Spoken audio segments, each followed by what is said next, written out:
This is Karen. Karen's 22-year-old son, Rob, died suddenly from a brain seizure.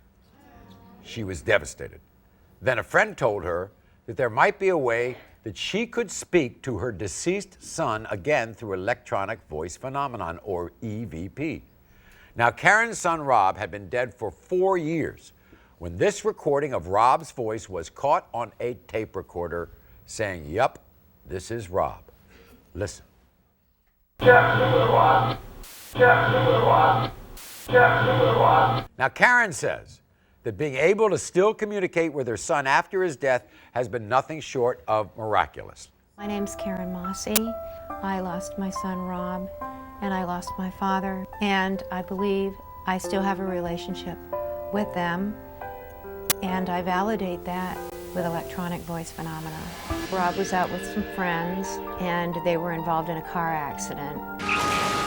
Rob was very badly injured. He had a lot of brain trauma from that accident. He developed what they call post-traumatic seizure disorder. While out fishing with his friend, Robert suffered a fatal seizure. One of the clearest EVPs I caught was relating to my dog, Merlin. And it was clearly my son's voice, since he had a passion for the dog.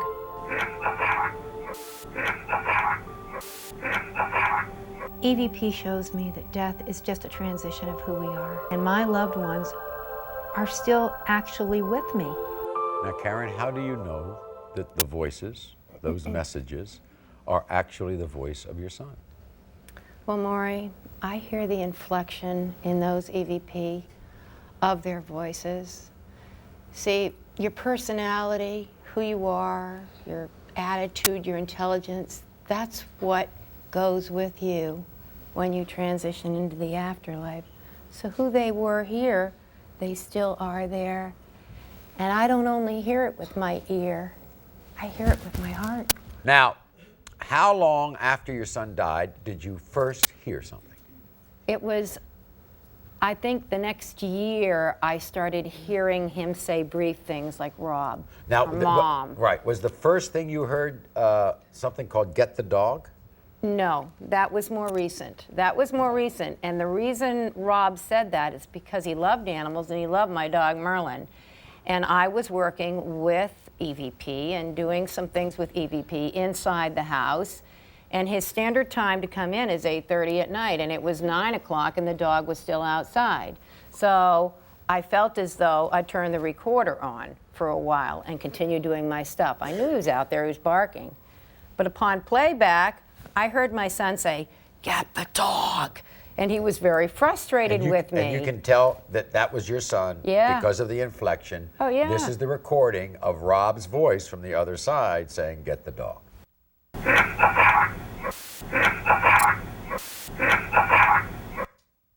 That is "Get the dog," is it? Yeah. And it's just not your son.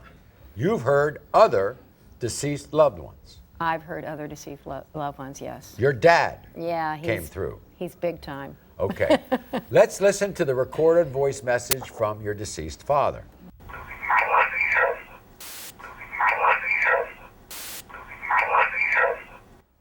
Now, at the time when you had the recorder on and your father said this, were you talking about love?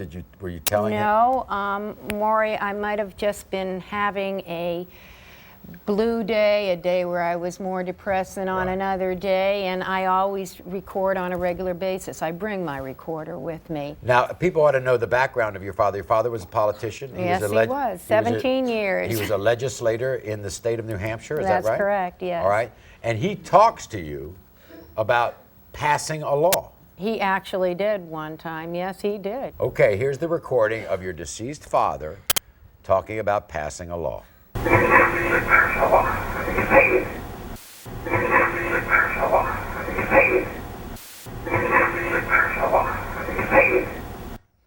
Here's the craziest thing. I understand that. He said those words. He really did. Pass a law to pay you. Yeah. Now, there's a reason why the woman sitting next to you is here. Oh, her yeah. name is Martha. And Martha also lost a child when her daughter Kathy was tragically killed in an auto accident 3 years ago in Georgia.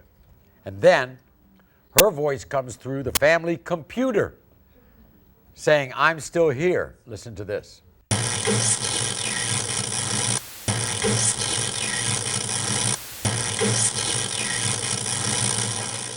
My name is Martha Copeland, and I lost my daughter, Catherine Amos, in a car accident on December 23rd, 2001.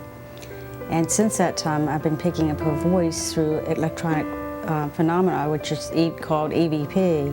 It was 5 months after her death when my niece called me, and she said, "Aunt Em, I've got Kathy's voice on my computer." So I went over there, and it was Kathy's voice.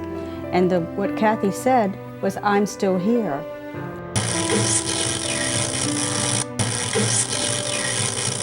Another EVP I caught, which was real crystal clear, was one that I got when I had been snapping green beans in my den, and I decided to go off shopping instead, and I forgot her dog Doja was in there. And he got the green beans and chewed them up and spit them everywhere. When I came home, when I played, I didn't realize my recorder was on. It was on. I played it back, and I heard her voice saying, "Doja, no." Like she was scolding the dog for me. But just to hear her voice again and to know that she's happy and she's still around me, it's just such a comfort to me. Martha and Karen are convinced that their deceased children are together in the afterlife. So, why do you think that your daughter and your son are together? We started a group over there called the Recording Circle Bridge to the Afterlife. And I started picking up Rob's voice. When I would do recordings, I live in Atlanta, and she's in New Hampshire. Oh, so you picked up her son's voice? Yeah, yep, here is Rob. That was a recording I picked up from my house. We've recorded several EVP. For example, one was recorded saying, "Everyone's on the list of spirit." And then you'd hear Kathy in her voice. And then you'd hear Robert. And then you'd hear Brandon. Yep. There'd be several voices on there. In other words, almost like a roster, a name calling. You said that you caught your deceased daughter yelling at the dog, right? Yes. This is one where she says, "Doja, go outside." Yes.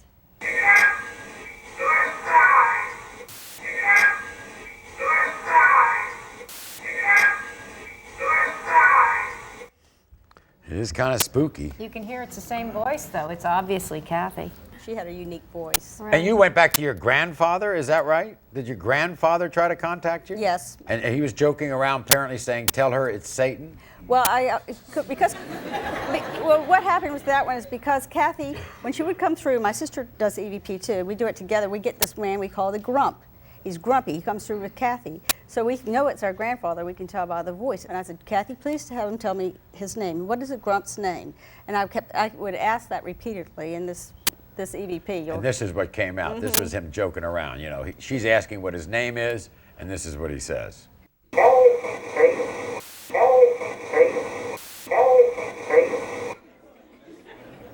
And I knew that was him. How many years after he died did you pick this voice up? Well, now he's been dead for a long time. A long time meaning what? But I didn't start picking his voice. 10 years? 20 10 years. 10 years. Yep. And you also hear other voices that you Yes. don't know, right? Yes. Spirits. Spirits. This one says, "Not going to pay the waiter after you left the restaurant." All right, let's see if the spirit Back at says home. this and we can understand it.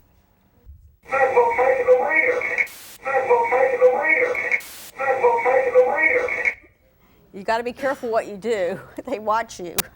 Now, this is an amazing thing, and Martha has written a book about the messages, apparently, that you've received over the years from your daughter. Tell us about that. Okay, this book is about my communications with my daughter. Also, the group over there, the Big Circle, it's their story. It also explains how to do EVP. Now, Karen and Martha have been working as a team to record the voices of their deceased children because they believe that it is a way to be able to reach out and still communicate with them. So we thought it might be helpful to these two mothers. We called upon a friend of our show, psychic Jeffrey Wands, to see if he could also connect with the children that these women loved and lost so tragically. Now, Jeffrey did not know anything about the two of you. No. Had you ever heard of Jeffrey? No. No. Never heard of Jeffrey. Well, Jeffrey's a favorite of ours, and he's been here in this area a long time, and he has a national reputation. And when he sat down with them in our green room before the show, Jeffrey was able to tell them some incredible things. I have a younger female that stands here. She stands in between both of you, okay? And this has got to be either through like a head trauma or some sort of accident. As soon as I came in, I wrote down this. I heard two names. They keep giving me Donna, and they keep mentioning Kat, and they keep mentioning accident. Now, Her name was Catherine Donna, my daughter, Catherine Donna Amos. She was killed in a car accident. She was brain dead as soon as her head. Okay, now there is some sort of like Robert reference, and it's very funny because like he keeps going, Rob.